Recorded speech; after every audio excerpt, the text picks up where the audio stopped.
We saw Tyreek Hill leave 2 seasons ago when it came down to it under Mahomes' 10-year, $450 million deal. Now Tyreek got on a podcast and said, I just wanted to get to 25 M's. I think he wanted to kind of close to match Devontae Adams, if I'm not mistaken. He said Kansas City got him to 25, but I want to say, obviously, the Dolphins gave him 30, and then it was something to do, I think, with guaranteed money. I believe it was guaranteed money or possibly a signing bonus. Not necessarily sure, but I said it when Patrick Mahomes got signed. Look, if it comes down to Kelce and the Cheetah's gone because I believe Kelce has firmly cemented his place there. It felt like, and clearly, it felt like when he left, damn, here goes this offense, but he leaves Super Bowl MVP, clearly Super Bowl champion, and they're looking for the repeat, So, now that we get into it necessarily, again, we saw Tyreek Hill leave a couple seasons ago. Do you possibly see any other departing Kansas City players now with Patrick Mahomes making the most ever guaranteed over a 4-year stretch?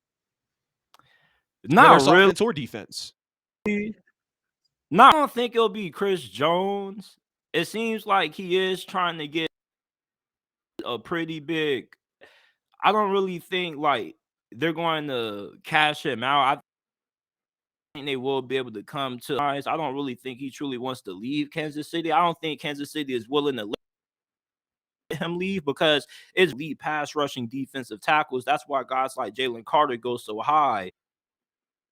Yep. Chris Jones is pretty much Kelce. He's on the same mindset that Mahomes is. He's not trying to get so much money to the point where he straps the team, and plus he makes that all back in endorsement to himself. So I think Kansas City has a team where Travis Kelce, Patrick Mahomes, these are guys who may be willing to take a little bit, maybe a piece, somebody like Jones, but even then, you can't keep everybody in the league. Sometimes you're just going to have to let certain players walk valuable.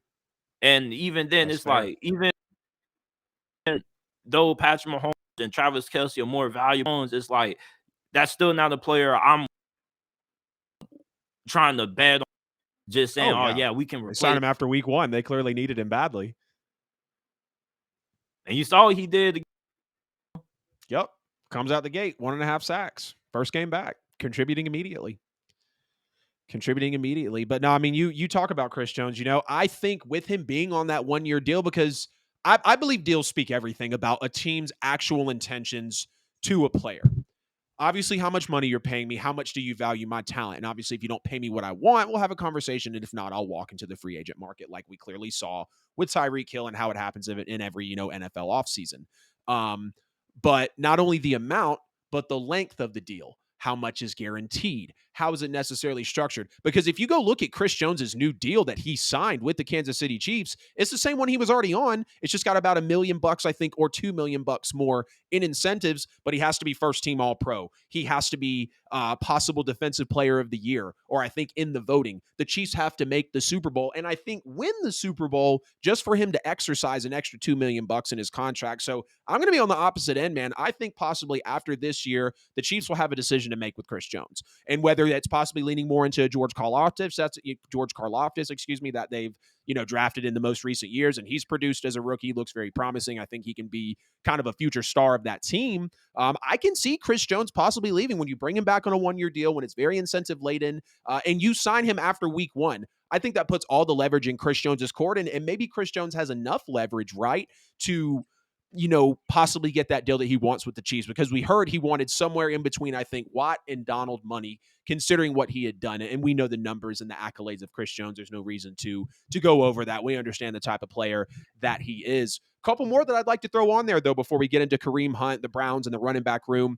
Creed Humphrey, very, very valuable center for this team. Very, very good pick that has come their way within the last couple of NFL drafts. And I really think one of the better ones out there. He fills in for some offensive linemen that have got out of town, being a great rookie overall.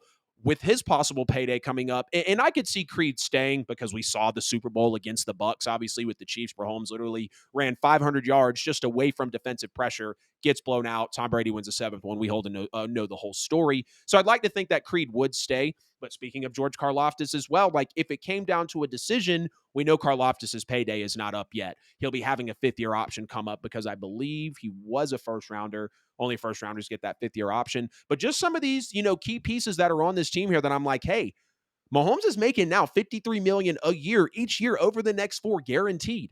So no matter how you guys perform, like Mahomes is going to take up that 20-25% that he's got on the salary cap. But y'all get in the chat, get in the comments, let us know what you think about Patrick Mahomes' new record-breaking deal. He's obviously second most now in the league in terms of paid per year, the most guaranteed money over a 4-year span.